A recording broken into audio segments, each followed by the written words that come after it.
Harold. We are delighted to be able to introduce Professor Ardis Butterfield from Yale University to give today's lecture, Do We Mean Lyric or Song? Modern Lyric Theory in History, or rather Modern Lyric Theory in History. And indeed, she's agreed to take a few questions afterwards, 2 or 3, because we need to rush next door to have some drinks as well. But it promises to be a real treat. Before she begins, a few words of introduction. I myself am Wes Williams, Professor of French Literature here at Oxford, and currently the Director of Torch, the Oxford Research Centre in the Humanities. Torch is a constitutionally multi- and interdisciplinary space for research. All the more reason then for me to be excited to be able to welcome Professor Butterfield, both as an Astor Visiting Lecturer and as the scholar invited to give the annual Torch Oxford Medieval Studies Lecture. And she's doing both today at the same time. Doing several multidisciplinary things at the same time is exactly what Professor Butterfield does so extraordinarily well. She is Mary Bohoff Professor of English and, bracket by courtesy, Professor of French and Music at Yale University. Her many published works investigate medieval literature and music across national boundaries, between several languages, and both across and between times. Her field of study is nothing less than history, theory, and practice, editorial and poetic, then and now. Her books include Poetry and Music in Medieval France and The Familiar Enemy, Chaucer, Language and the Nation in the 100 Years' War. She is currently completing a major new edition of medieval English lyrics. And I wanted to add that as I was preparing for today, I read a piece that she wrote some time ago, I think in English Literary History, where there's a moment where she looks at this kind of strangely opaque, to most people, page of different notes on a page, really. And she writes, zoom in and things become luminously clear. That's exactly what Ardis Butterfield does. Zooms in and makes things luminously clear. So it gives me enormous pleasure then to be able to passer la parole to Professor Ardis Butterfield.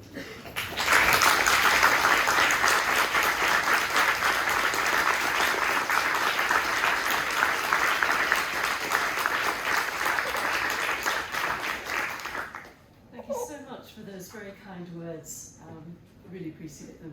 And thank you for this wonderful invitation. It's a real treat to be in Oxford in this extraordinary autumn that we're having. I managed not to say fall. Because it's Halloween, I thought I'd start with something spooky. There are any number of definitions of lyric, and I don't want to get bogged down in them. But this set of comments from Steph Burt appeals. Okay, that wasn't Steph Burt.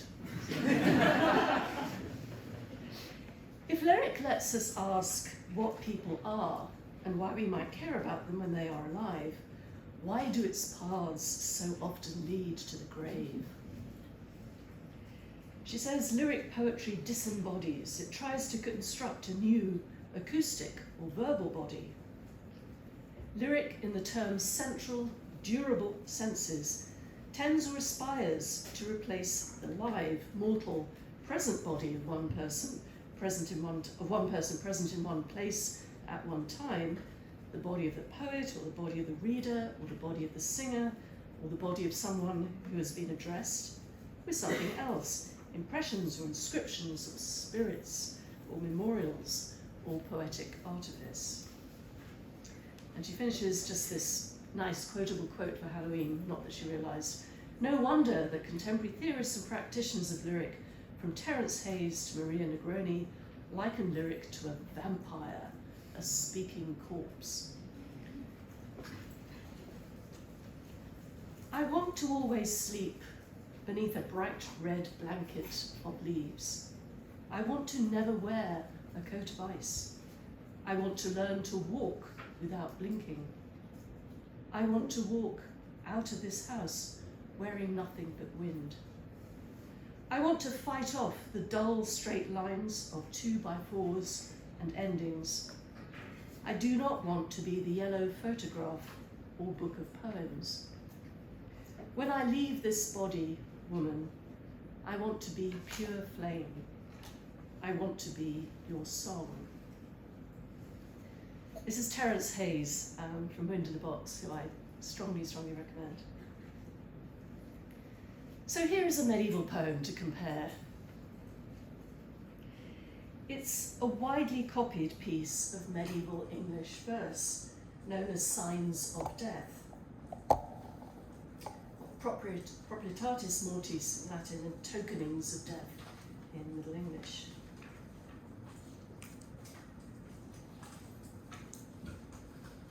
When the head quacketh, and the lip is blacketh, and the nose sharpeth, and the sinews starketh, and the breast panteth, and the breath wanteth, and the teeth rattleth, and the throat rottleth, and the soul is went out, the body may tit but a clout, soul bates or stekken, the soul alle kleiner is again. All that physical energy in speaking is strangely and pointedly at odds with the slackening of breath as the dying man's respiration becomes agonal. The last 4 lines have lost the breathy sounds, the sounds of life. There are many versions of this passage, some longer, some shorter, some with Latin counterpoints, some of them composite. In checking most of them, around 30 in diverse manuscripts, including medical ones, it's interesting to find that whereas not all of them have the th, the rhymes, they nearly all shift to a different rhyme sound once the throat or mouth is reached. Reading the verse aloud is both terrifying and comforting.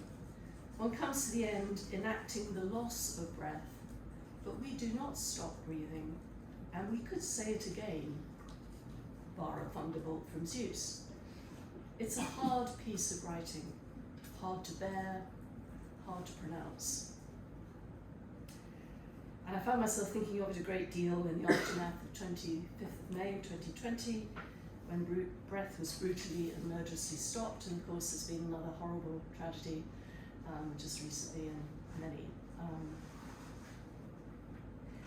Some of you may be thinking, isn't this a very far-fetched and not very productive comparison? What can a 21st century poem have to say to one that circulated in the Middle Ages, beyond perhaps superficial comparisons, such as the references to breath and death, or vice versa? In fact, this goes to the heart of current debates about lyric. I cited Steph Burt because she is quoting this poem in the same breath as poems from many periods, Old English, 18th century, Romantic, and modern, in a mood similar to that of Jonathan Culler. And just in a nutshell, quickly, very roughly, before 2005, lyric was just one of those words bandied about fairly loosely by literary critics. If asked, people might say they meant something like the musicality of poetry, and especially of short, intense poems with a first-person voice, expressing emotion and contemplating the self. Such properties were held to be fairly constant over time, and could take one as far back as Sappho and Greek lyric, though such poetry was especially associated with the Romantic period and a Grecian urn being addressed in beautiful verse by a consumptive poet who died early, dreaming of unconsummated love. Then along came Virginia Jackson, whose book on Emily Dickinson argued something very different. Lyric was not a trans-historical genre, but a category invented by mid-19th century readers and editors of Dickinson. In fact, she says, the idea of lyric that now dominates is the work of literary critics. And to condense her argument even more sharply, she argues that many types of poetry were subsumed into a general category of lyric by reading and editing process that created an object of study with certain specific characteristics just mentioned: short, intense, often highly elusive, involving a first-person voice, and absorbed in the scrutiny of the self. In short, critics created the lyric themselves. They created their own object of study. Jackson calls it lyricization and is perceptive about its processes. Not to be outdone, the older argument that lyric signified a tradition was reaffirmed by Jonathan Keller in 2015 in a big book that had been long awaited. So schematically, one argument, Virginia Jackson's, is about historicizing a literary genre, and the other, Keller, is moving it out into a trans-historical space. Now, I don't know if this sounds explosive to anyone outside literary studies, but within literary studies, the new lyric studies debate has shaken things up, and in interesting ways. Jackson set the cat among the pigeons by effectively turning on critics and pointing out that what they thought was a generalizing category was in reality specific, historically localizable, and contingent. In fact, a category we had invented ourselves in order to do our work as literary critics. Pen pushers indeed. It's been salutary. It's made everyone go back to the drawing board and think again, not just what lyric is and how it comes to signify as it does or did, but as a consequence, poetry more broadly. So there's the always lyric camp, and the lyric is of its moment camp. One of them talks about lyric or the lyric. The other talks about, more often, about lyrics. And going back to Burt, just quickly, you'll see, I've highlighted it here, she says lyric in the term central, durable senses. So she's very much in the always camp. For medievalists, all this playing out in the solar system has been both fascinating and bizarre. I promise I'll get to song eventually. Because both sides left the medieval out.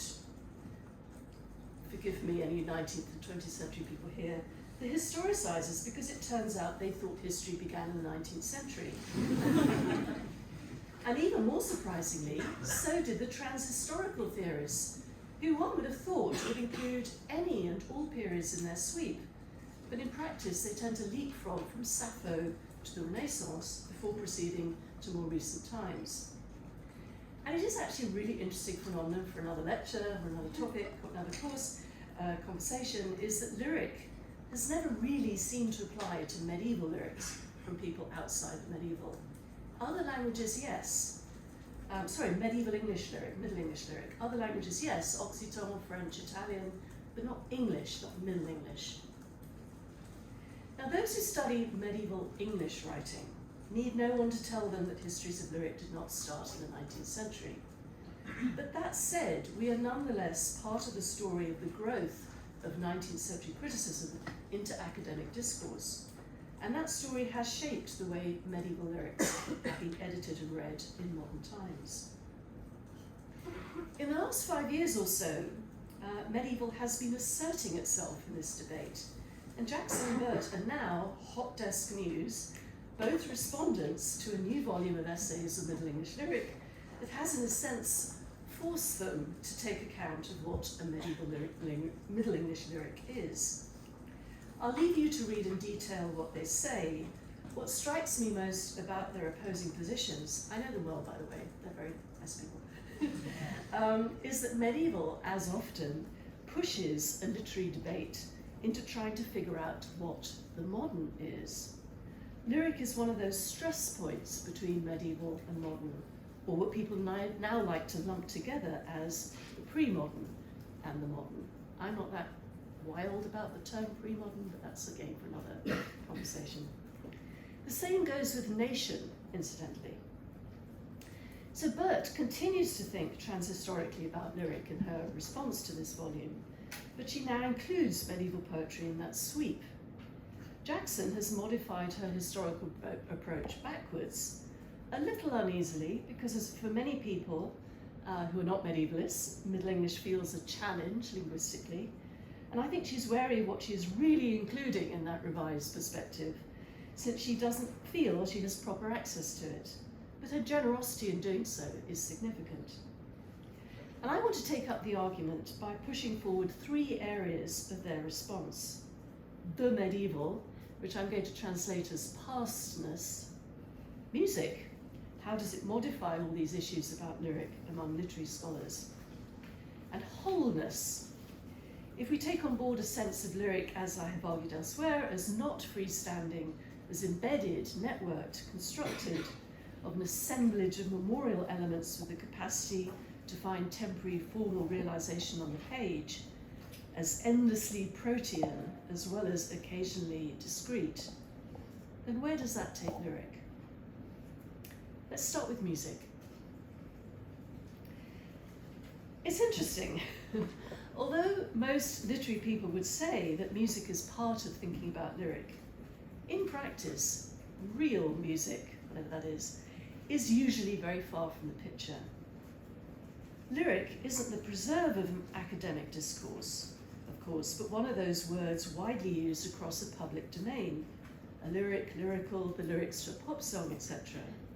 And it has maybe a bit of literary glamour about it. To say something is lyrical is definitely a compliment, and so is musical. But what does it mean to say that words are musical, or that music is poetic? Jacques Roubaud says, it's an insult to poetry to call it song. It's an insult to song to call it poetry. And one way of defining lyric has been to say it doesn't involve real music. And to quote my colleague and friend, Lanny Hammer, he says, I propose that lyric, the literary genre most associated with music, is defined by its distance and difference from music. Lyric is metaphorical music.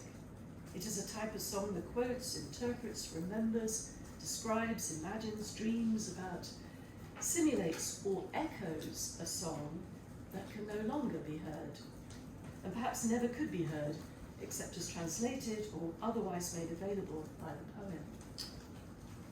It's beautifully put, it's a tremendous essay.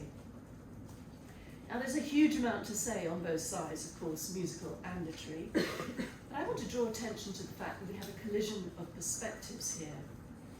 In the world of lyric studies, especially in English departments, music and poetry don't really get discussed in the same room. It's a disciplinary difference, fairly obviously.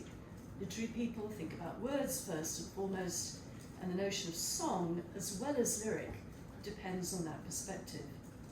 Music is usually an add-on, an afterthought, or a metaphor, the melodics or musicality of a line of verse. It's all about what happens to texts when they are sung. Now, when we go back to Roubaud's aphorism, it's an insult to poetry to call it song, it's an insult to song to call it poetry, that's such a literary remark. That aphorism doesn't mean that much to musicologists. For if I ask the question from the perspective of music studies, what happens to music when we add words? For someone primarily interested in the music, the answer is something less important. The text is an adjunct to the music and of lesser interest, often secondary sound or thematic machines, right? I assure you that many musicologist colleagues of mine and the musicologist part of me think along these lines. Whether the text is poetry or not isn't really important. And for literary people, the answer is most often that the music, by which I mean the sound, the shape, the structure, the pragmatics of construction, is put to one side. So in the rest of this lecture, I'm going to ponder these issues by way of 2 examples, chosen for their disruptive relevance to this modern agon between always lyric and lyrics at specific historical moments. The first is the second most widely known medieval English song, after Summer Is A-Comin' In, right? Except that Angelus ad Virginem isn't really widely known at all, certainly not as a piece of music.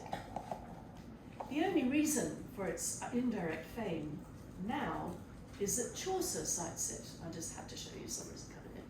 Now we'll move on. Chaucer! Miller's Tale. He refers to it in his Miller's Tale. Nicholas, an Oxford undergraduate, who is just about to seduce his carpenter landlord's young nubile wife, is described as a closet psaltery, early guitar player, and many nights the whole room would reverberate with the sweet sounds of his string playing and vocalization of, among other things, Angelus ad Virginem. It's a multi-layered joke by Chaucer, maybe one that feels quite questionable now, in the way Nicholas's all-night sessions of loud music, and has hinted other closet activities too, involve singing a religious song about the Virgin, who we remember was also an unexpectedly impregnated carpenter's wife. It would be more famous, I think, if Chaucer hadn't cited it in Latin. It does have English words in its earliest surviving manuscript, but it's interesting that Chaucer doesn't refer to it in that way, as Gabriel from Heaven King. And here we are really lucky to have Dr. Joseph Mason, who's a research fellow at New College in music, working on Trouvère, to sing Angelus ad Virginem for us. And so what we're going to do, and I'll explain in a minute, this is the earliest version of it, and it's actually written fascinatingly in the manuscript with a Latin text and an English text. So Joe is very kindly going to sing the Latin text first, and then the Middle English to the same tune.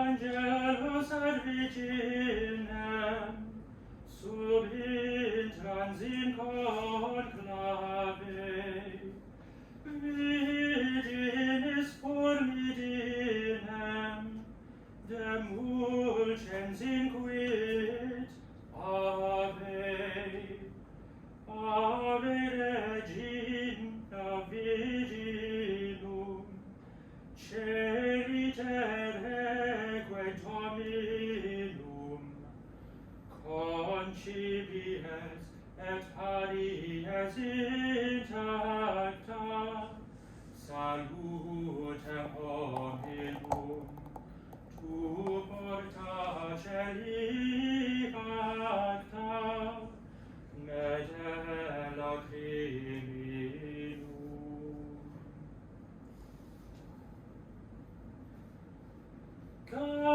Gabriel from heaven king, sends to the Midas waiter, brought a blissful tiding, and better gan here greater.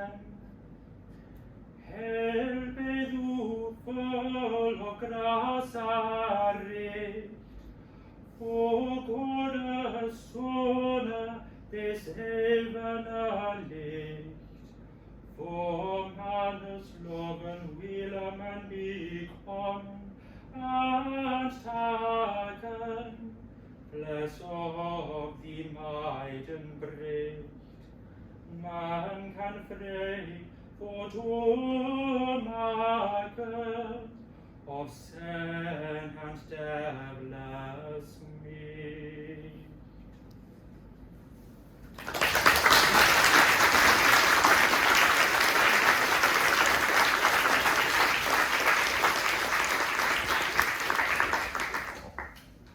So much to With that ringing in our ears, let's reflect on what its historical moment is. What date is Angelus ad Virginem? Is it 14th century? First stop, written manuscript evidence. What else do we have? It actually survives in 9 different manuscripts, 2 printed editions of a missal or mass book from the 13th to the 16th century. The words derive from the angel Gabriel's greeting to the Virgin, telling her that she will conceive the Christ child, and they form a devotional prayer uttered at regular times of the day by the faithful. The practice developed a ringing a bell to mark these regular times of prayer with the singing of an antiphon. Unsurprisingly, the bell itself came to be called the Angelus. There are two other Latin poems that begin with the same three words, Angelus et Virginem. Very unusually, there is music in more than one manuscript. This is the earliest surviving manuscript, the late 13th century British Library Arundel 248. And there is just a version for one voice, and as you can see, it's not a very good slide, but here's a slightly better one. You can see that it has one musical line and two texts, one in Latin. This pointer here to work. Not very good at pointers. Can you see the Latin at the top? And the English with a G in the left margin for Gabriel. Another fragment of parchment, blackened in the 18th century fire at Westminster that damaged many medieval manuscripts in the Cotton collection, has a Latin text with music for two voices. Then there's a manuscript now in Cambridge, originally from Dublin, that has no fewer than three versions, two with Latin texts, two with music for three voices. There are four more manuscripts and the two printed books which just have the lyrics.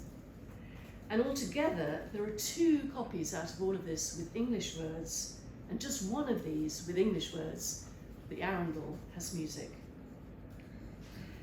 The other English version is a 15th century copy by the blind poet and priest John Audley. He took the trouble to have a collection of his poems written out separately and effectively published. Again, a very unusual situation in Middle English lyrics and songs, which tend to be scattered around all over the place. He translates the Latin differently from the 13th century Arundel example. Did he have the same tune in mind? It fits pretty well, give or take a few syllables. Perhaps he didn't have music in mind, 2 centuries apart. Here's a bit of a close-up. Not time for everyone to read it, so we'll move to the modern. That's Audley's translation. You can see it's a bit different from Gabrielle from Edmund King. So, in terms of identifying this as a lyric at a specific historical moment, the evidence is complex and actually fascinatingly unyielding. Is it a Latin antiphon? Yes. Dating back earlier than surviving records? Probably. A sequence? A strophic song? With two surviving English translations 2 centuries apart? Does that do justice to the English songs to call them translations? Is Audley's a song or a poem? No music for Audley in the manuscript, as you saw. So I want to make 3 points. If we include the act of performance, which we've just had, then the song is neither 13th century nor 15th century, but happening right now, as it was right then in Nicholas's room. Looking at a song on 700-year-old parchment and then performing it now makes the song exist in the present as sound. The skilled act of performance involves decisions about how to utter the words and the notes that cannot take place except in the moment. We could say the same of the words in performance, but we can't take account of Angelus et Virginem as a song, as a musical event, except in the present. Second point, the song is quite free-floating as a thing. It has lots of incarnations in writing and must have had countless more in performance. The Latin text was obviously stable and well known over 2 centuries. Composers improvised several ways of setting and performing it. One French manuscript has a second quite separate tune, in fact. It probably has something like the stages of what? Amazing Grace, When Shepherds Watch Their Flocks by Night, Sweet Caroline. In our cultures, that's probably some of those equivalents. I'm sure you can think of more. I was going to say Kanye, Jesus Walks, but he's very out of favour. Something so ingrained in musical, verbal and social memory that it is very easy to parody, as Chaucer did. At the same time, it inspired John Audley to compose his own new work for a new audience. His poem works both as a poem on which to meditate and as a hymn to sing and perform. The success of Angelus ad Virginem seems partly to do with its timeless biblical text, but it was also independent enough from the liturgy to allow people to add their own creative work to it, either through improvisations, personal jam sessions like Nicholas's, or a priest's local reinterpretation. A third point concerns its existence in time. When literary critics or musicologists talk of a particular work, we tend to mean something that has a kind of fixed identity. Mozart's String Quartet K387 immediately conjures up a specific piece of music, as Eliot's The Wasteland, had to mention that this week, centenary being widely marked, but that evokes a specific poem. But with Angelus ad Virginem and many other medieval works, especially those with the liturgical links, as Thomas Binkley once beautifully put it, it's not clear at what point a composition actually begins or ends. The composition itself is seen as part of a complex event occurring within a specific time. So it resembles art music or art poetry less than something which might just be described loosely as an event taking place within a larger dramatic performance. In its many versions, Angelus ad Virginem stands somewhere between a biblical scene, the angel Gabriel visiting Mary, publicly replayed in a mass or other devotional setting, and an art poem. So one consequence of this is that we cannot pinpoint it as a result of a single, specific, historicisable moment of personal creation. This is a song that belongs to many, many people, some poets, some musicians, some both at once, and generations of singers who recreated it, modified it, translated, and reshaped it on paper and in sound over 2 centuries, actually nearly 3, if you include the 16th century ones. In short, this stanzaic Marian song, like so many, is not best understood as confined to a specific date or author, location, or language. It reaches across specific realizations into what one might call a public devotional archive, stretched out for as long as practice continues it. It has a capacity to avoid neat paradigms of cataloguing partsness. The gestation of this song as a religious observance expressed in music is a key element. Music makes us contend with the present. Music from the long past, or even from just the pre-recorded past, makes us rethink history as in a complex liaison with the present. My second example comes from an extraordinary personal notebook written by a Franciscan friar called John Grimestone. Unusually, we have a name and a date, because he writes a colophon right after the index. So there it is. Pray for the soul of Brother John of Grimestone, who wrote this book with great care, magna cum magna sollicitudine, in the year of our Lord 1372. The closest parallel to this book, which is partly why I've chosen it, is John Audley's book some 50 years later, with its scribal colophon of 1426. But unlike Angelus ad Virginem, the context for the English language book lyrics, if you want to call them that, that this book contains, is not, overtly at least, that of songs being sung. There's no music in the manuscript, and the words song or sing only occur fleetingly in a couple of items, referring, except in one case, to birdsong. 3 items do have concordances, though, showing that, as with the vast majority of Middle English short form verse, music is at hand, if not on the page. Instead, the book consists of 232 preaching topics, arranged in alphabetical order from abstinentia to Via Christi, and listed in an index. That's the end of the index, by the way. Well, you can ask me about it later, there's no time. Under each topic, Grimestone collects lists of sayings, citations from the Bible, and the Church Fathers, Proverbs, classical Latin authors and poets, and contemporary English verses. And what makes this compilation so unusual is the sheer number of English items, 246. This is far higher than any other comparable collection. The next nearest is Harley manuscript 7322, another preaching collection which contains around 80. Then there's the Fasciculus Morum, which is a didactic treatise, another Franciscan work on the 7 deadly vices that dates from the early 14th century. That's got 61. This is 246. These verses in English range from short distinctiones resembling cues in short note form or compressed couplets to much longer poems, stanzaic lullabies, dialogue poems as speaker markers, poems in long lines, others in short quatrains. There are 25 occur in other manuscripts, but others in this book are unique to it. Perhaps freshly composed. How do we know if they're unique, right? But maybe let's think that they may have been. But what's fun about this book is that such exuberant verse compiling and composing is accompanied by vigorous idiosyncratic markings in various layouts.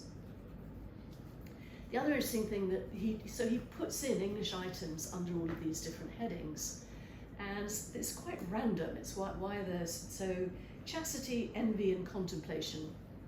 No English verse. Accidia and the love of God have 3. The Holy Virgin, only 2. Such parsimony in these areas is overwhelmingly counterbalanced by the 22 collected under death and 63 under the favourite Franciscan topic of the Passion. So studied in detail by Siegfried Wenzel, but not very much otherwise, many of these 246 items have been dismissed as mere versifying. They're the translation of Latin headings into structural headings or distinctiones in the form of these little rhymed couplets or quatrains. There's a lot to say about these in this view of them. I'm writing an article about that currently, but here I'm not going to single out one item, but one page. I'm actually going to show you a lot of pages because I couldn't resist, but I will focus on just one page. And this one is from the Passion section. And what's interesting is that Grimestone's notes burst the bounds of an alphabetical preaching tool. The English verse literally crowds the pages, forces a 2-column layout, and encroaches into the margins. Its presence is so energetic, so assertive, that the Passion topic metamorphoses from a spare list of notes into a fully blown, what looks to us like a vernacular verse anthology. So this is going to be an exercise in close reading with a difference. I'll come to him in a minute. Because many excellent studies, including several produced by Oxford colleagues, perhaps in this room, I'm not sure, Dan Wakelin, who's not in this room, he's in Toronto, I happen to know right now, Daniel Sawyer, Jenny Nuttall, amongst others, they've demonstrated that how we read these items is intensively curated by the manner in which they're written down. But I'm going to do more than a material or even a scribal reading, because it's a really rare example of a holograph book of English verse. There are just not many, like Audley's is one, Hockley is another. And so in another shamelessly Halloween reference, I think the excitement of this book is that we can feel the elderly friar breathing as he clasps his quill. That's not him, of course. That's from a French manuscript in the British Library. So the Passion section begins on folio 116. Classic preaching note style, string of Latin quotations, notes, continuous lineation, some red underlinings. Just going through, still like that. Passion section. This is, yes, this one is the first page which has got an English verse element in it.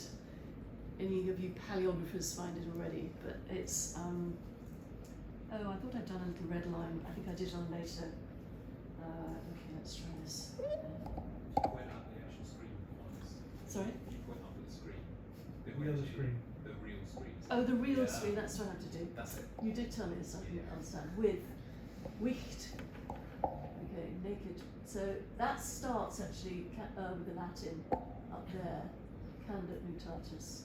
And then this is the English translation of it. Thank you.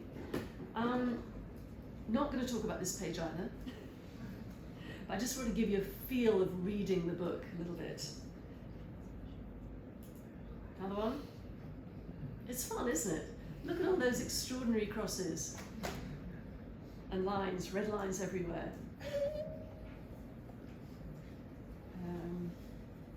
18R. 18B, getting more interesting. I do want to talk about this one a little bit, but I will in a minute. 19R is the one I really want to talk about. But I just want to talk a little bit about the markings. So going back just to that one.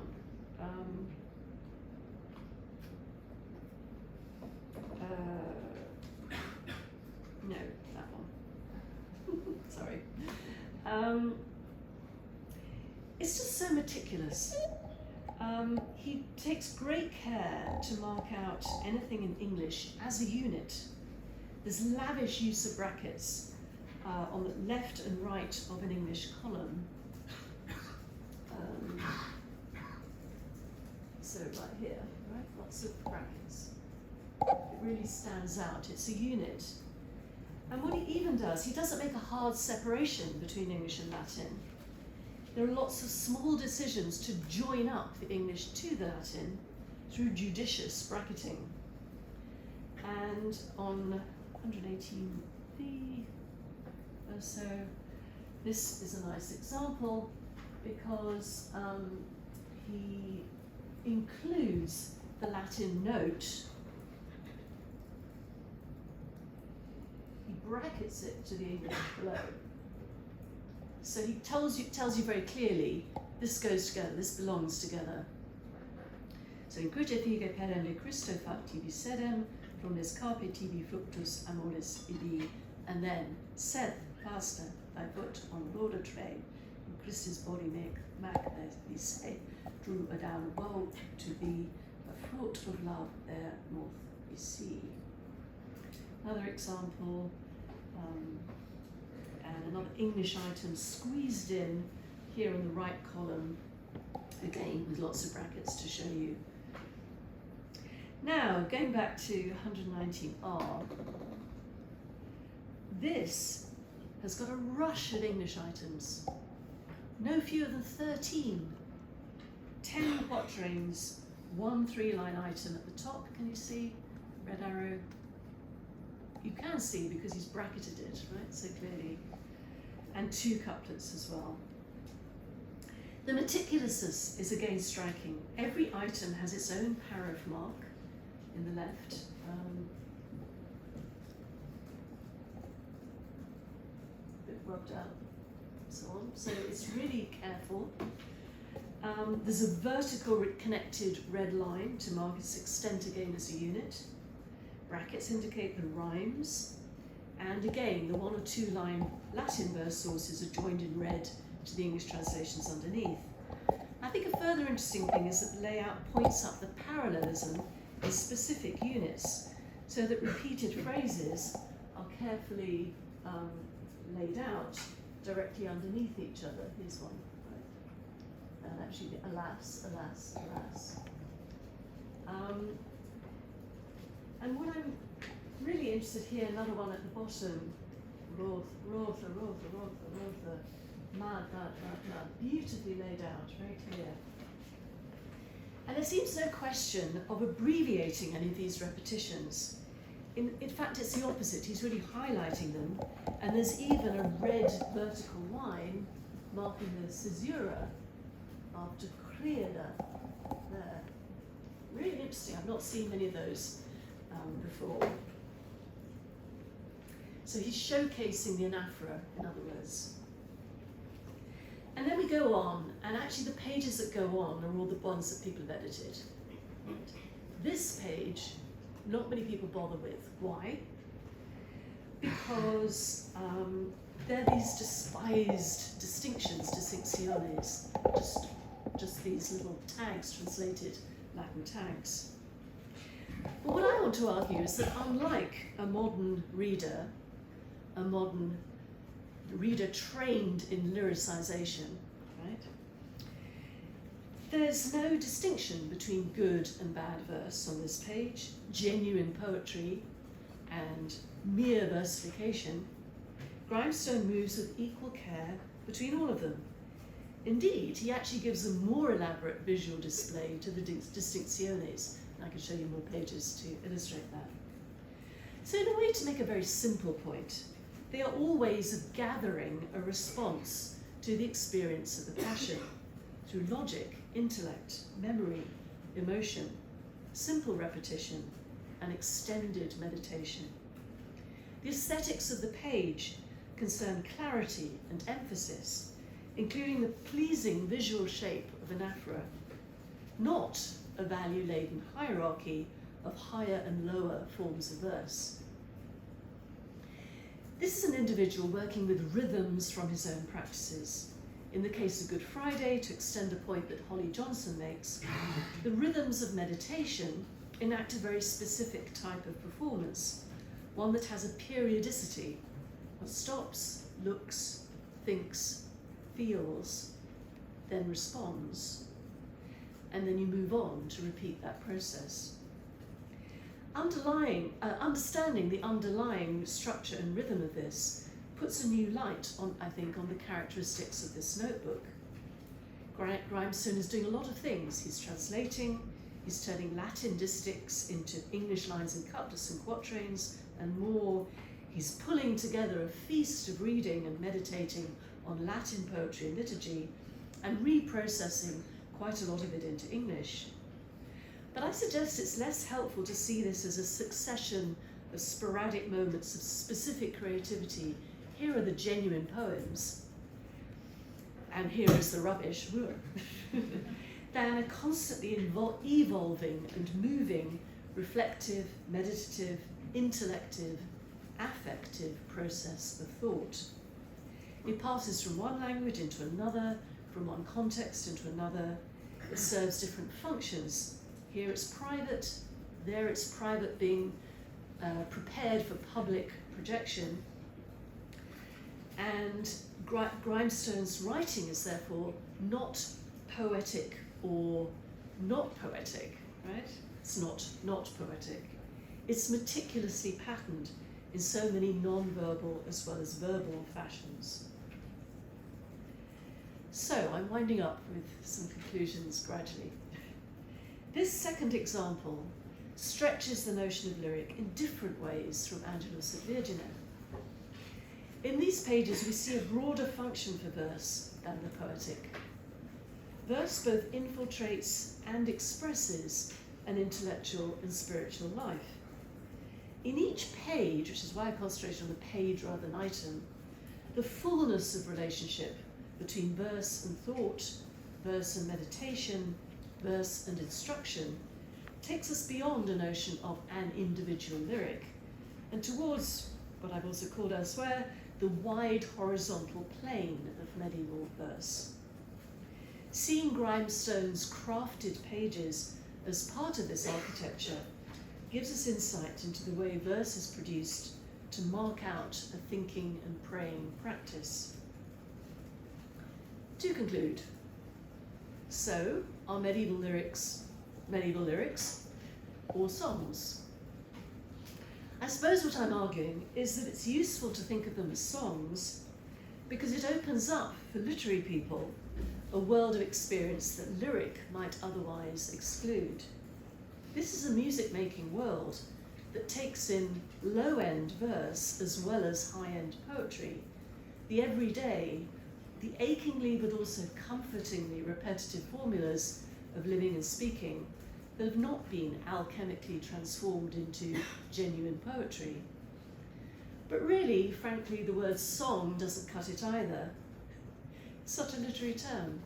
Because, or unless it persuades all of us that genuine poetry and music are not simply equivalent in the way musical implies, any more than genuine music needs to be regarded as poetic. By medieval, perhaps the vaguest literary historical term of all, rivaled only by modern, let's try substituting pastness. In wider non-academic usage, it's most often a way of signalling a perception of the long past, not as far away as the classical past, a past near enough to be implicated, especially in Britain, in our present, to function, and in Oxford, to function as the idea that protects the modern by always being its antithesis. Medieval lyric, medieval song, has a role to play in calling out the normative assumptions that undergird the idea of the modern. Have we got time for one more song? What I was hoping Joe would do was now sing the Audley version, right? Which doesn't survive with music, but we're putting it, Audley's poem, to the Latin music.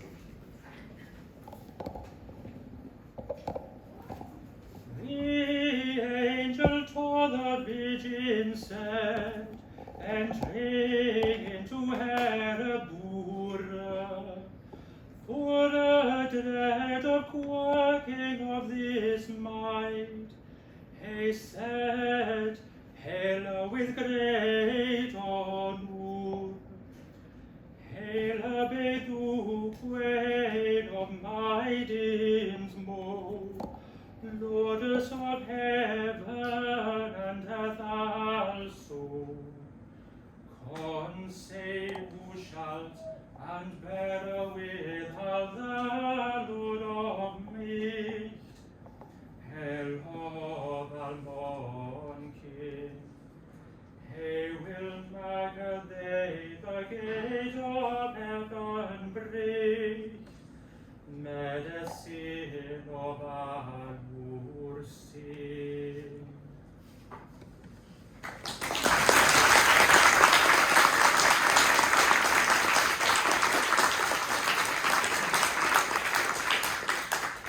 Last comment. I said earlier that music makes us contained with the present. Music from the long past, or even just the pre-recorded past, as I said, makes us rethink history as in a complex liaison with the present. Now, unraveling that a little, I don't mean music makes us presentist. The present is far too complex an experience to be reduced to that. In fact, I'm urging the opposite, that listening to music helps us liaise in deep ways with the past.